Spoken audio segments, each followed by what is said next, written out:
Good evening. I'm Emily Stahl, Richland Library's Community and Media Relations Coordinator, and I have the pleasure of welcoming you to this COVID-19 vaccine tele-town hall. Thank you for joining us. It's hard to believe, but we're a little more than a year into the pandemic, and during that time, we've learned more about the coronavirus, testing, and vaccinations. We have also been inundated with information and misinformation, making it crucial to search and vet sources. That's what we're hoping to accomplish here tonight, providing local residents with reliable and trusted developments on COVID-19 and a direct connection to the South Carolina Department of Health and Environmental Control. We're thrilled to welcome our guest speaker, Dr. Jane Kelly, Assistant State Epidemiologist. She has more than 35 years of experience in clinical medicine and public health in domestic and international settings, including 14 years at the Centers for Disease Control and Prevention. Together, over the next hour, we plan to address eligibility, the COVID-19 vaccines that are currently available, safety and efficacy, and what comes next after vaccination. We also want to provide an opportunity to get your questions answered. If you would like to ask a question at any time during this meeting, press 0 on your telephone keypad. You will be connected to a staff member who will note your name and question and then place you in a queue to ask the question live. So let's get things underway. Dr. Kelly, thank you for joining us this evening. Oh, thank you for inviting me. So we just recently passed the 1-year mark. How far would you say that we've come over the course of the pandemic? It's been a long year. The first recognized case in South Carolina was March 6, 2020. Since then, we have had a total of 467,750 confirmed cases, almost 500,000 confirmed cases, and an additional 88,000 probable cases in South Carolina. Almost 9,000 people in South Carolina have died. We've learned a lot during this time, learned a lot about how the virus is spread, what to do to contain it, how to treat people medically to reduce progression to severe disease. And now we're learning about success.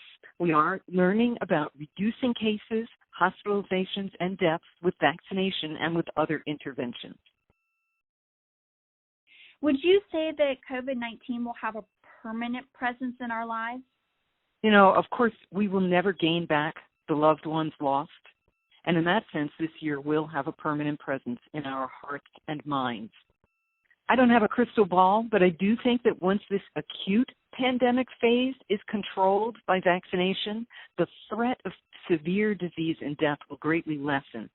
It may be that SARS-CoV-2, the virus that causes COVID-19, it may not be completely eliminated, but it could be controlled in the future. How about getting a better picture of where we are right now? What are the latest updates regarding eligibility in the state of South Carolina? South Carolina is now open to vaccinating everyone age 16 and older. And that age 16 is only because that's the lowest age for which we have a vaccine approved. The Pfizer vaccine can be given to people 16 years of age. So it's open to everyone's age 16 and older. You don't have to have a particular medical condition. You don't have to have a particular job or occupation that places you at risk. Everyone is now eligible for vaccine in South Carolina. Do you find that people who are currently eligible to get the vaccine are getting the vaccine, are signing up to register to get their appointments? So far we have more demand than we have supply. Our limiting factor continues to be every week we get new allocations, new amounts of vaccine, and it is used up pretty quickly. Right now in South Carolina, about 90% of the vaccine that we receive is utilized within the first week. So we've got a few doses that we save out for special events like mass vaccination clinics, but by and large, as quickly as we get vaccine in, it is getting out into arms. So again, for those of you who are joining us, my name is Emily Stahl. I'm Richland Library's Community and Media Relations Coordinator, and you're listening to our COVID-19 Vaccine Tele-Town Hall with Dr. Jane Kelly, Assistant State Epidemiologist with the South Carolina Department of Health and Environmental Control. If you would like to ask a question, press 0 on your telephone keypad now, and you will be connected. Dr. Kelly, let's transition now to the COVID-19 vaccines that are currently available. What are the comparisons and differences among the Pfizer, Moderna, and Johnson & Johnson vaccines? Let me say something that unifies all three of these vaccines. All three of these vaccines use just a gene, a single gene, a piece of genetic code for just one protein, the spike protein of the virus. That's how they work. None of these vaccines have whole virus. They cannot give you COVID-19 because they don't have the virus in the vaccine. They just have a snippet of that genetic code. Now let's talk about Pfizer and Moderna together because they're very similar, and then we'll talk about the Johnson & Johnson vaccine. The Pfizer and Moderna vaccines have as their active ingredient that little piece of RNA, which is genetic code for the virus protein, and it is wrapped up in a bunch of inert ingredients. You know, its active ingredient is that genetic code. Its inactive ingredients are things like salts, sugars, oils, and one ingredient that may be giving some people allergic reactions, and that's polyethylene glycol.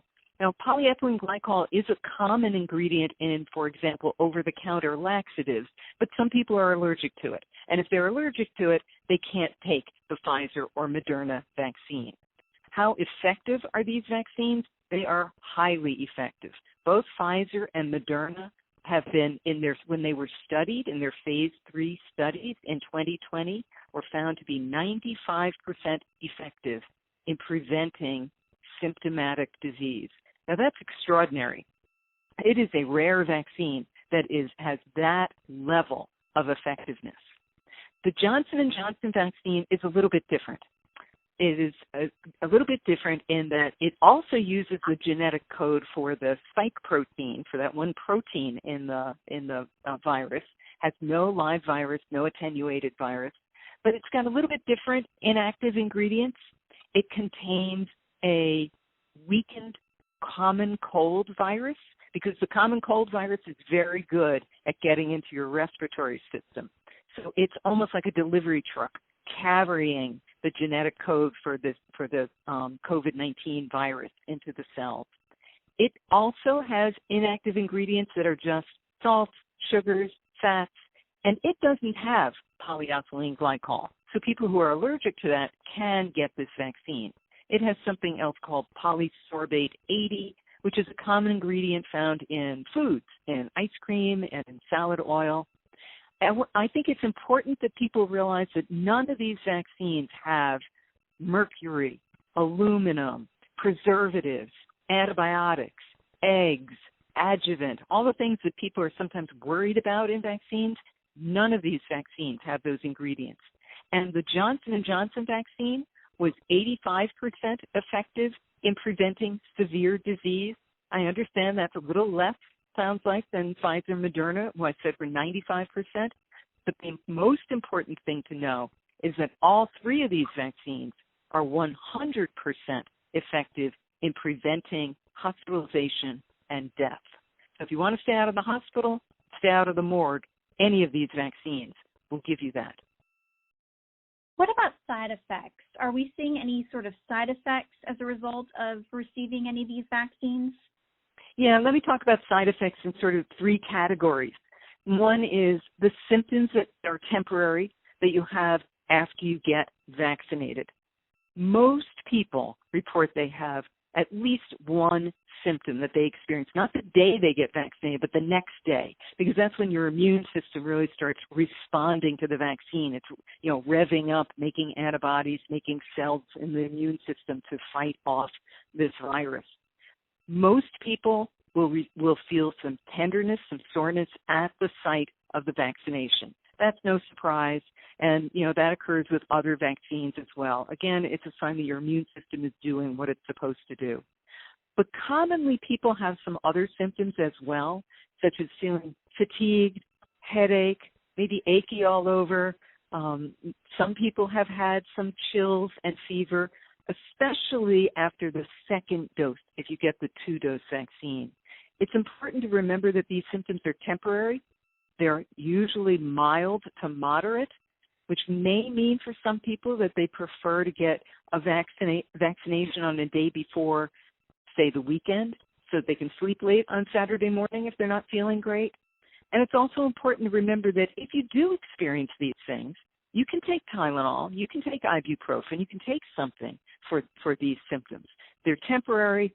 They're certainly not as bad as getting COVID-19 itself. So that's one thing, symptoms. The other thing I want to mention is allergic reactions. About 3 to 5 people per million doses of vaccine have had a severe allergic reaction.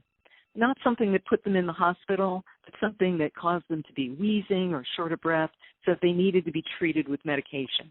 And any place that you get vaccinated, there will be someone there with the expertise and the medications to treat you if you're one of those rare people who have a severe allergic reaction. The last thing I want to mention is that people are concerned about, well, what about long term? What about a reaction that you don't get until it's 6 weeks later or 2 months later? Bear in mind that in the United States, we've been vaccinating people since mid-December. Several months of vaccinations have gone by. Over 100 million doses of vaccine have been given. So we're looking for those kind of strange 1 in a million side effects, and they're not showing up. These vaccines are all very safe. Would you be able to provide, are there any updates about the vaccines that AstraZeneca or Novavax have been developing? Sure. So AstraZeneca is pretty similar to the Johnson & Johnson vaccine. It takes a little snippet, again, of the genetic code for this protein and puts it in kind of a delivery truck. It uses a different common cold virus to get it in. And AstraZeneca is being used in over 50 countries around the world, including multiple countries in Europe. It's used in Canada. It's used in Australia. And they just recently finished their phase 3 human studies in the United States and found that it was 76% effective in preventing severe disease and 100% effective in preventing death. Now, listeners might be thinking, well, wait a minute. You said Pfizer and Moderna, they were 95, and Johnson & Johnson's 85, and AstraZeneca's only 76. I'd ask you to bear in mind that these vaccines were all tested at different times.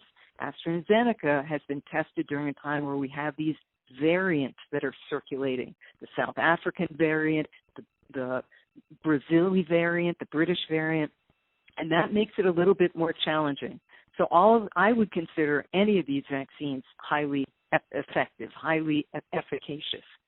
AstraZeneca has not put in its application yet, but I'm sure that they will, when they put in their application to the Food and Drug Administration, it will probably take the FDA at least 3 weeks to go through all the paperwork, to review all the studies, and including reviewing what's going on in other countries right now with the AstraZeneca vaccine. So I suspect that the earliest we might see AstraZeneca would be May. And by May, we would have lots more doses of Pfizer, Moderna, and the Johnson & Johnson vaccine. It may be that AstraZeneca won't even be a really big player in the United States, because when I say May is the earliest, it could be even later than that, depending upon what sort of analysis FDA does. Novavax is the one outlier. Novavax does not use genetic code. It just uses the spike protein itself. So no whole virus, just the spike protein itself. So it's really telling that all 5 of these vaccines, they all focus on this same protein because they know that that is a weak spot for this virus. All of these vaccines focus on that. Novavax is still doing their phase 2 and 3 studies right now, so it's going to be a few months before we hear from Novavax.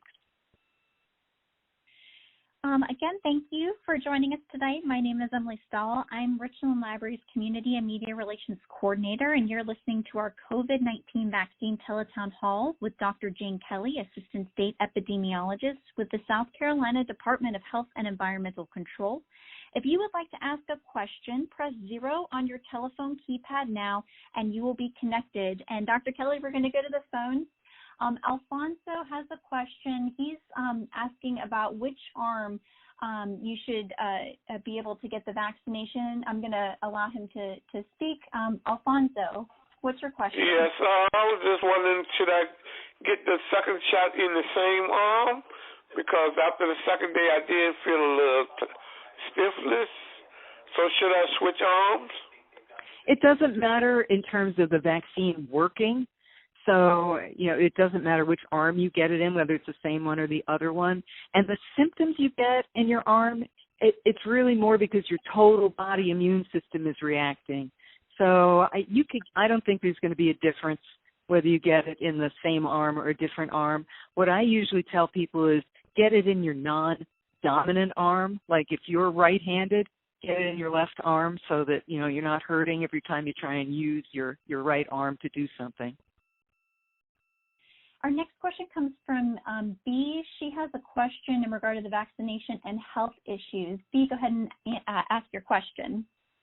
Yes, I wanted to know if you have like an autoimmune disease or cancer or any other illness, will the vaccine, have an effect on that health issue? Yeah, thank you for that question.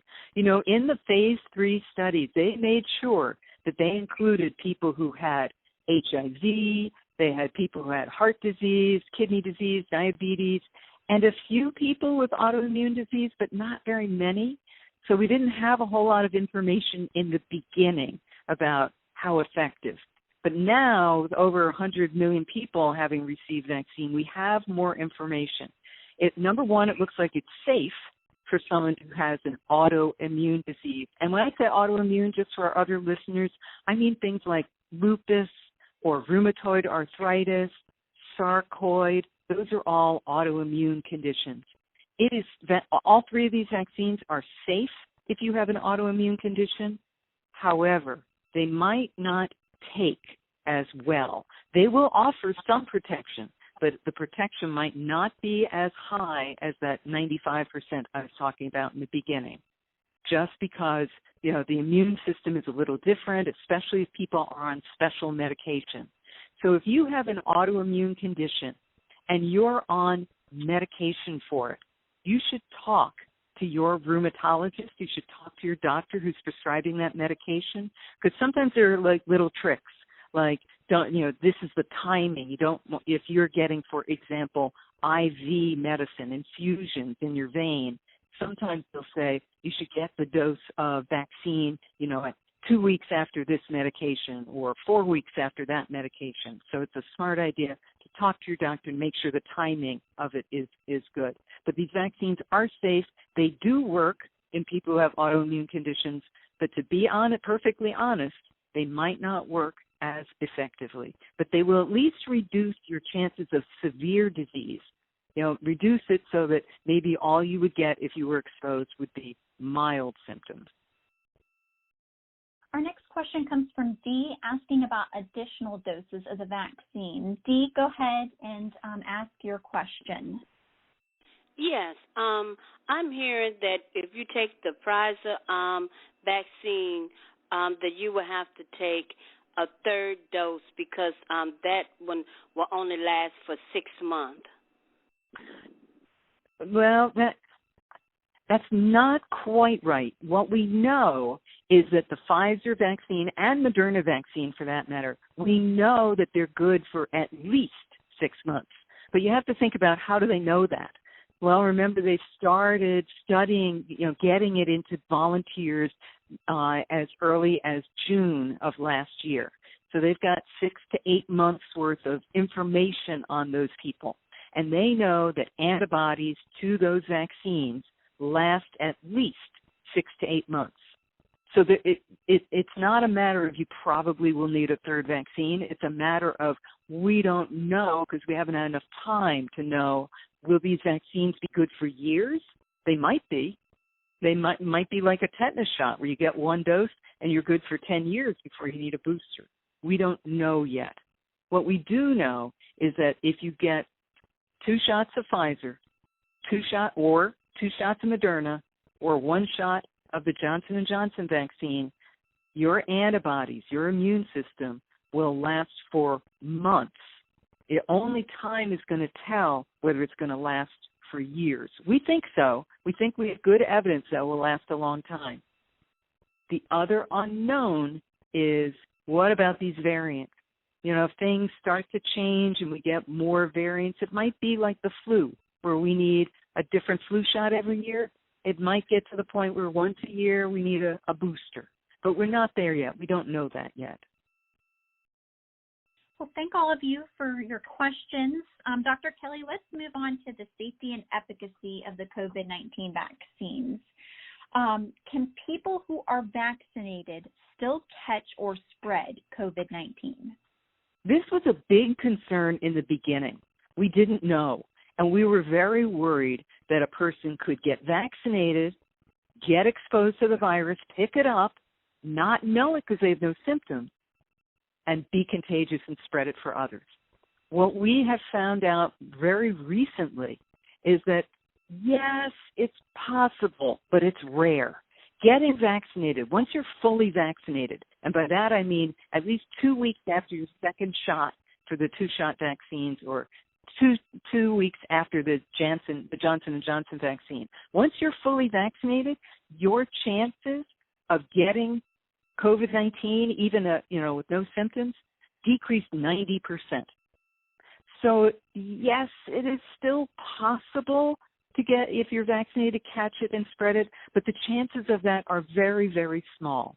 So right now, because it's not 100%, and because we are still concerned that there are a lot of people who are not vaccinated yet, we are asking people who have been vaccinated to continue wearing their mask out in public. Keep your distance, wear your mask, do things like what you've been doing out in public. If you want to get together with other friends who are fully vaccinated, though, that's okay, and we'll talk about that in a few minutes. But for right now, just to repeat myself, we were very worried in the beginning that people vaccinated could catch and spread COVID-19. We're not as worried about that anymore. Vaccination really cuts down on your chances of spreading the virus to others. Dr. Kelly, what would you say to people who are still trying to decide whether or not to get vaccinated? Well, I would ask, what is the information that you need? And once you identify, what is it that you don't know, that you need to know to make an informed decision, and then go out and find that information. Maybe, for example, a person might be worried about, I've heard about these symptoms, and I can't afford to take a day off from work. Well, talk to your employer.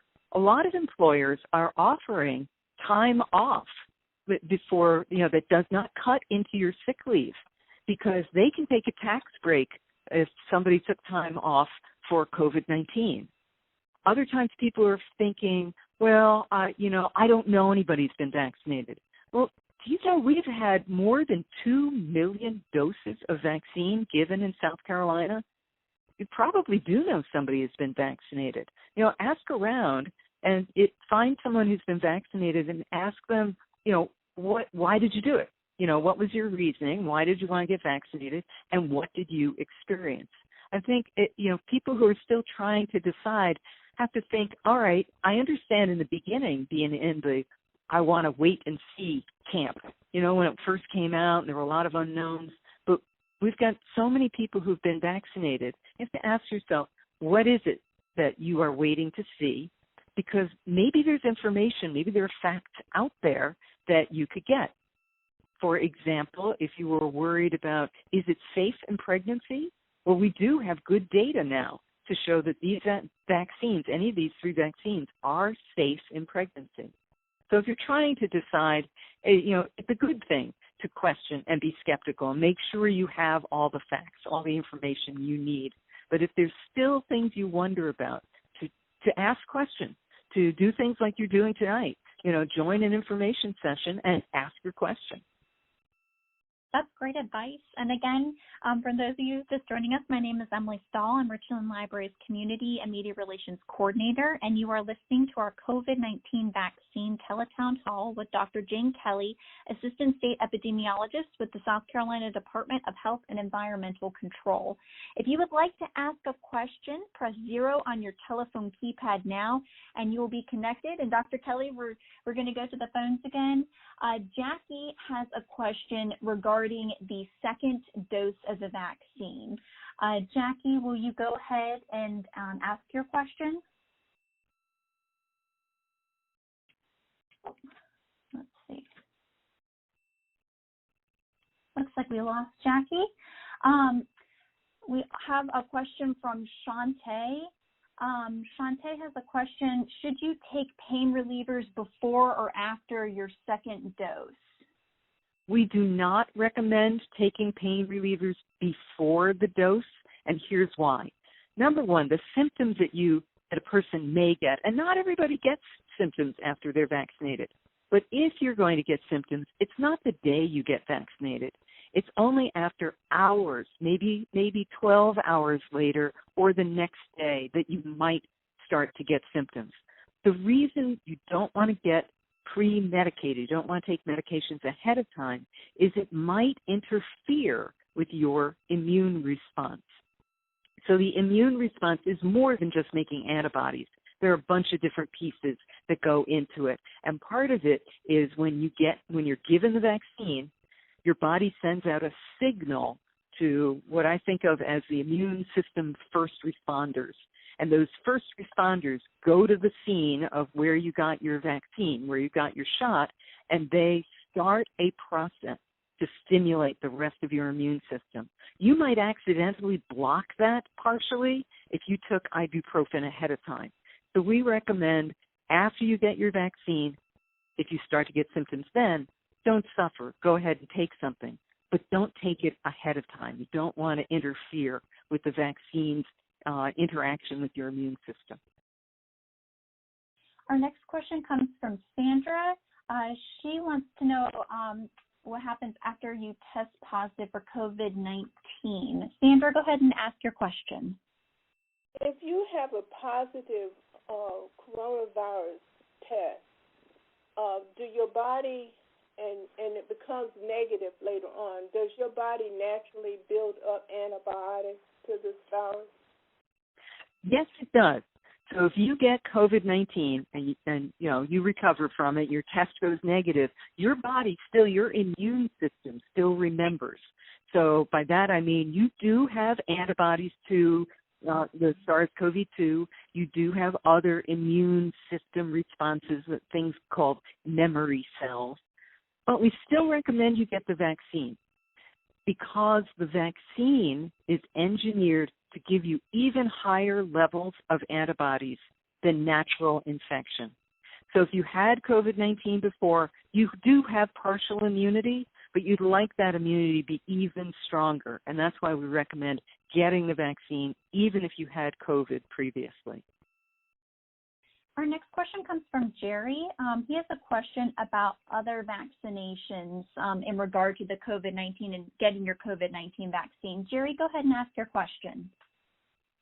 Thank you. Thank you, Doctor, for taking the question. I recently had my first shingles shot, and I'm due to take my next shingles shot this month. How long should I wait afterwards before thinking about taking the COVID vaccine? Sure. You don't want to get the vaccine within 2 weeks of any other vaccine. So there are 2 ways you could do this. You could delay your shingles shot. You can delay the second shingles shot for as long as 6 months. So if like tomorrow you had a chance to go get your COVID-19 vaccine, I personally would advise going ahead and doing that and then waiting on your shingles shot. So let me back up and explain. You don't want to get your COVID-19 vaccine within 2 weeks of any other vaccine. So if you got your shingles shot first, you would need to wait for at least 2 weeks after that before you could start your coronavirus vaccine, your SARS-CoV-2 vaccine. The other way around, if you delayed the shingles, you could get your COVID vaccine, and if you got Pfizer or Moderna, you would have to wait until after you got your second shot and then 2 weeks after that. So that would put it off for a good 5 to 6 weeks. But right now, I'd be more worried about COVID-19 than about shingles. Is that clear? Does that make sense to you?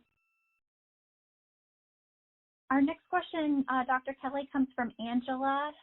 She has a question about the COVID-19 vaccine and surgery. Angela, go ahead and ask your question. Hi. I was wondering, I have an underlying condition, and I'm scheduled to get my COVID shot in 3 days. But the thing is, I had surgery on my mouth. I had all my teeth taken out on the 30th of last month. And I know my immune system is probably down due to that operation, taking all the teeth out. Should I get that COVID shot in 3 days, or should I wait another week or so? Well, ideally, I would say wait another, because you're right, your immune system is probably a little bit down. But let me think about that for a second. You'd say you had it on the 30th, you had this procedure, and you would get vaccinated in 3 days from now. So that would be more than a week. I think you'd be okay to. I'm sorry to ask you a personal question, but go ahead. If you were on prednisone, I would say no. I was about a week ago, but not now. I'm off of it now. Not now. Okay. No. I think you'd be okay to get your first dose. Okay. 3 days from now, I think that would be okay. Thank you. Sure. Thank you, Dr. Kelly. We appreciate all of your questions that are coming in. Dr. Kelly, let's turn our attention now to the behaviors and the safety recommendations that come after the vaccination. You know, we're all craving family gatherings. We're coming off of a holiday weekend. We're looking forward to summer vacations. Do you have insight into the CDC's recommendation about being in indoor spaces without face coverings for those who have been vaccinated, and how you might see that applying in the workplace? CDC recently came out with recommendations that if you are fully vaccinated, you can get together with other people who are fully vaccinated indoors, like life has returned to normal. No wearing masks, sitting together at the table for a meal or playing a game of cards, no need for physical distancing. Now, that's between people who are fully vaccinated. Remember, if you just got one dose of vaccine in your system, you're partially protected. You're not fully protected. The people who are fully vaccinated can get together with other people who are fully vaccinated in private settings. Fully vaccinated people can also get together with people who aren't vaccinated but who are very low risk. I think of this as like the grandparent-grandchild rule, that grandparents who are fully vaccinated, they can get together with their grandkids because their grandkids may not be vaccinated, but they're really at low risk of getting severe disease. Now, in public, that's a different story because we still worry when you go to the grocery store, or go someplace in the public venue that there are going to be people that you'll come across who are not vaccinated. And you don't know, they might be not only not vaccinated, they might have some chronic disease that puts them at higher risk for severe disease. So in public, we still are recommending face coverings, even for people who are fully vaccinated, not so much to protect themselves, but to protect other people. Now, in the workplace, that's a tough decision. If everybody's fully vaccinated, it's easy. Everybody's fully vaccinated and they're only working with each other, then they don't need to wear masks. But most people who are in the workplace are working with either customers who might not be vaccinated or with other workers who might not be vaccinated. So at least for right now, while we still have a lot of virus circulating, at least for right now, we are asking people to wear masks when they are in the public domain and also when they are in the workplace, unless it's a special situation. And I can imagine some special situations, a work team perhaps, wants to meet in the conference room and they are all fully vaccinated, then they can meet in the conference room without masks. That's the CDC recommendation. Also curious, Dr. Kelly, what are your thoughts about the latest recommendation that came out toward the end of last week from the CDC about fully vaccinated people being able to travel again? And does this recommendation apply to all methods of transportation, whether it be car, train, plane? Yeah, isn't this good news? So if you are fully vaccinated, being able to travel without having to get tested ahead of time, being able to travel without having to quarantine when you get to your destination, that is good news. So those recommendations from CDC were, if you're fully vaccinated, you can travel, you don't need to quarantine, and you don't need to get tested unless you're going, for example, to a foreign country that requires it for admission to that country. But in general, you don't have those requirements. However, just like I was saying, wear your mask in public, you should wear your mask and stay distant from people when you're on public transportation, whether it's a plane or a train. If you're driving in your private car, obviously you don't need those things. It's like little signs of hope from everything that we've been going through over the last year. Again, thank you for joining us. My name is Emily Stahl. I'm Richland Library's Community and Media Relations Coordinator. You are listening to our COVID-19 vaccine tele-town hall with Dr. Jane Kelly, Assistant State Epidemiologist with the South Carolina Department of Health and Environmental Control. If you would like to ask a question, press 0 on your telephone keypad now, and you will be connected. We're going to go back to the phones. We do have a question. If you are fully vaccinated, do you need to get tested for COVID? This question comes from Dwayne. Dwayne, I'm going to connect you so you can speak directly with Dr. Kelly. Thank you. If you're fully vaccinated, and do you need to continue to get tested for COVID in a return to work situation? Most of the time, no. And I say it most of the time because there may be some peculiar work situations. For example, healthcare workers or workers in healthcare settings who are maybe working on a cancer ward where people are very immunocompromised, their immune systems are doing poorly. There might be some workplace stipulations where they ask you to get tested routinely. Same thing with sometimes in nursing homes. If you work in a nursing home, they'll ask you to get tested routinely. But in general, if you are fully vaccinated, and you have no symptoms, you do not need to be doing routine testing for SARS-CoV-2 virus. For example, let's say you were fully vaccinated and you were exposed. A coworker, somebody you know had COVID-19 and you were a close contact. As long as you don't have symptoms, you do not need to quarantine. You do not need to test. If you have symptoms, you should get tested because there have been a few breakthrough cases. But in general, no, you should not. I know that there are a couple of strange workplace situations where there are going to be exceptions. But if you're in a workplace where you're being routine tested, you might want to ask your employer, are we sure that we still need to do this? Because they could contact DHEC and we could talk about the situation. Rwanda has our next question in regard to contracting COVID-19 again after getting the vaccine. Rwanda, go ahead and ask your question to Dr. Kelly. Yeah, the question I have is, if you've contracted the COVID-19 previously, then you had a negative test, then you got the vaccine and you're fully vaccinated, is it possible to contract it again? It's possible, but rare. So what we have seen in South Carolina is we've had over 2 million doses of vaccine given, and we've had 134 breakthrough cases, meaning people who had been vaccinated who then tested positive. Now, the vaccine doesn't make you test positive. You only test positive if you contract the illness. So it is possible, but we're talking 134 people out of 2 million doses of vaccine. So it's rare. And those people had mild illness. So it is possible, but it is rare. Our next question comes from Ms. Manuel. She has a question about once you get your first dose of the vaccination, do you have to continue to get the same vaccination with your second dose? Ms. Manuel?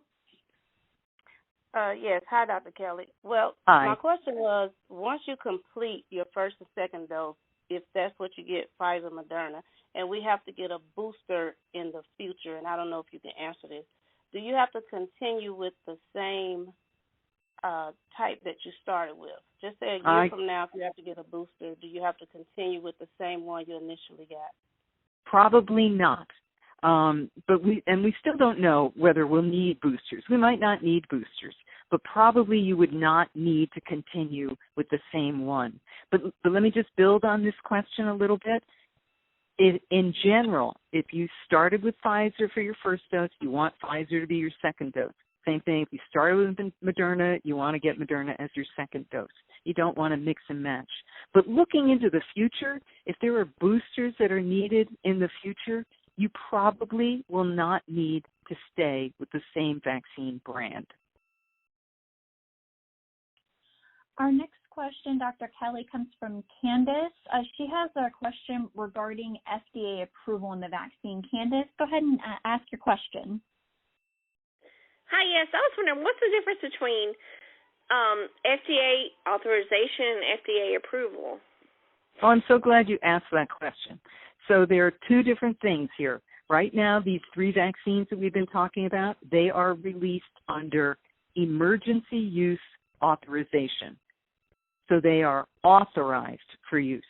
Then there's the regular FDA approval process. The only difference between those two processes is the amount of time that is spent following the people who were in the phase 3 human study. So let me back up and explain that a little bit. You know, the longest step in any vaccine development is the basic science step, where they're researching the virus and figuring out where its weak points are, that sort of thing. Then they test it in animals. And then after it's shown to be safe and effective in animals, that's when they start testing it in people. For example, Pfizer and Moderna, they tested it in tens of thousands of people starting back in June and July. And then they collected information on those people for months moving forward after that. They collected information for 2 to 4 months to make sure that there were no weird side effects that showed up only after 6 or 8 weeks. Once they had at least 2 months worth of information on tens of thousands of people, they could apply to FDA to get this authorization. To get final approval, they have to have a full 6 months of information. They have that now for Pfizer and Moderna, and they will be applying for that full authorization. But otherwise, both applications, all the measurements, the blood measurements, the side effect measurements, they're all the same. It's just that for the authorization, they just had a minimum of 2 months worth of information. For final approval, they have to have a minimum of 6 months of information. Otherwise, the information is all the same. The reason they went for this authorization is if we waited another 4 months, can you imagine how many more people would die?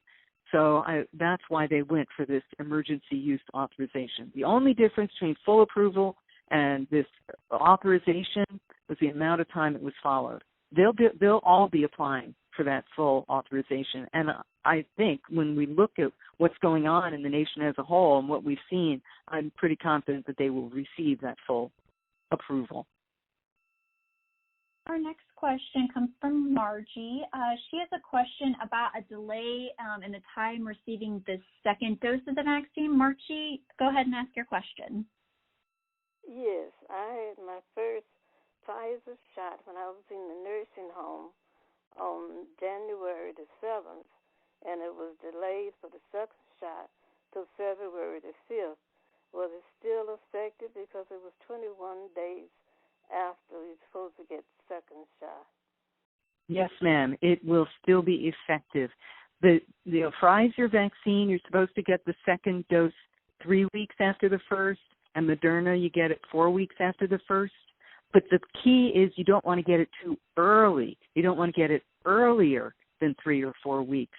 If you got it a little bit later, it is still good. It still gives you just as strong a benefit.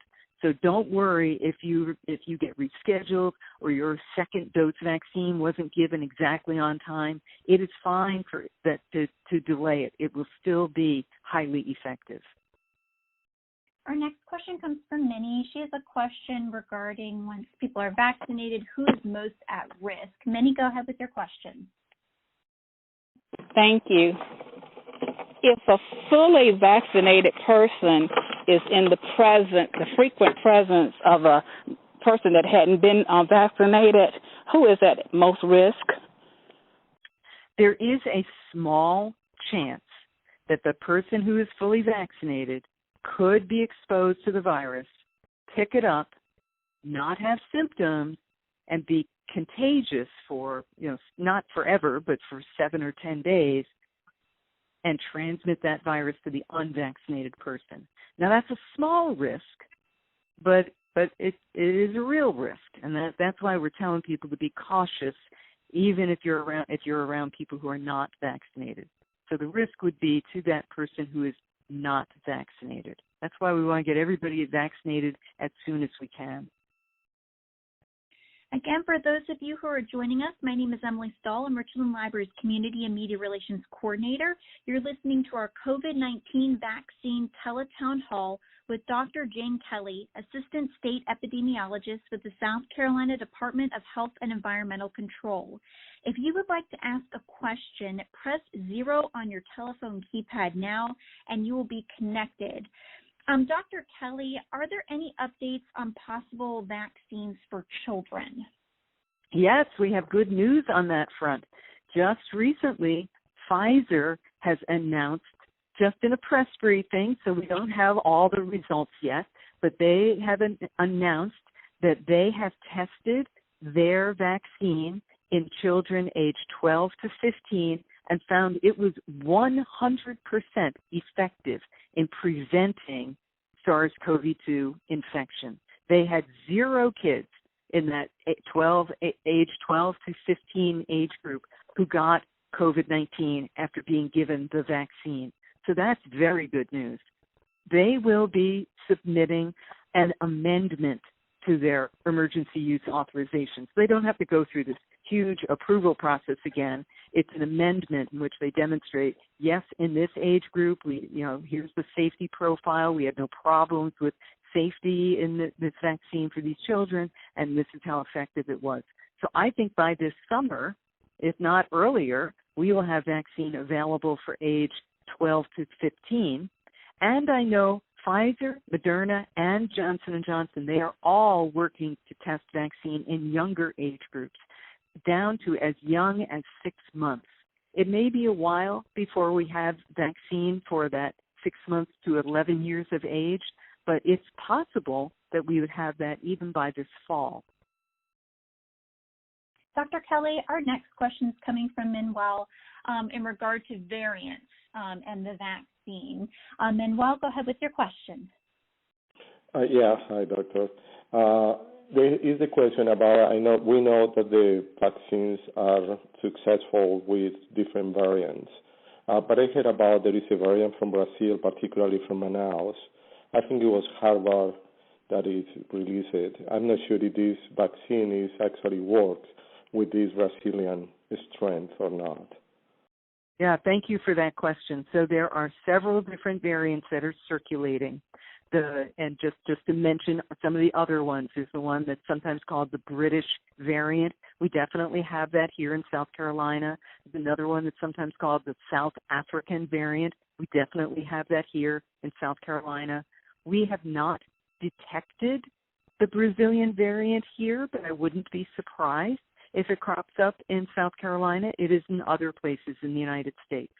The things that are worrisome about these variants are 2 things. Number one, they all spread more easily. They're more contagious, and they're more contagious because of a change in that one protein that makes it basically get into cells more easily. But there's another risk with some of these variants, especially the Brazil variant. You know, you mentioned the city of Manaus in Brazil that is having another epidemic, and they have a variant that has not only that ability to spread more easily, it also is better able at escaping from antibodies, meaning that not all antibodies can attach to it as well. Here's where I want to go into a little bit of biology, though. Antibodies are not the whole story when it comes to your immune system responding to an infection. They are an important part in the beginning, but there are also cells called memory cells and killer T cells. There are a bunch of other components that are important in your immune system. So the critical question I think you're asking is, do we think vaccines are going to work for these variants? Yes. And here's why I can say that. They are doing tests in the test tube to try and test whether our immune systems, whether antibodies can still work with these variants. But they are also doing tests among people who have been exposed to these variants. And what they have found is that the vaccines, all three vaccines, prevent severe disease, and they prevent death from these variants, but they don't necessarily prevent you from getting mild illness. So there is a little bit of escape from the antibodies where you may get mild infection, but then your T cells and all those other pieces of your immune system kick in. So the vaccines do work for the variants that are circulating now, including the Brazil variant. And if we start getting more variants that are more of a problem, one of the nice things about these vaccines, by using that piece of genetic code, those genes, they can switch out some of the molecules in that genetic code to make it tailor-made to attack the variants also. They're working on that, so they will have it set to go in case they need it. We don't think we need that yet in the United States because we still have low levels of variants. Dr. Kelly, our next question comes from Muriel. She has a question in regard to wearing her face mask around her granddaughter. Muriel, go ahead with your question. Yes. I have a 4-year-old granddaughter who is in daycare. I'm 83 years old, and I'm whenever I'm around her or go visit, I wear a mask. And I've also had both shots of the Pfizer. And should I still wear a mask around my granddaughter? Thank you for asking that question. If you have had both shots of Pfizer, so you're a person that I would call fully vaccinated. Your granddaughter, if she has no medical problems, if she's not a special needs child or child with type 1 diabetes, if she is a healthy 4-year-old, she is at very low risk of severe disease. So if you want to hug your granddaughter, you can. So this is based on the science of understanding that people who are fully vaccinated are very low chance of having the contagious virus, and on the fact that children at that age have very low risk of severe disease. So it is safe for you to be around her without a mask.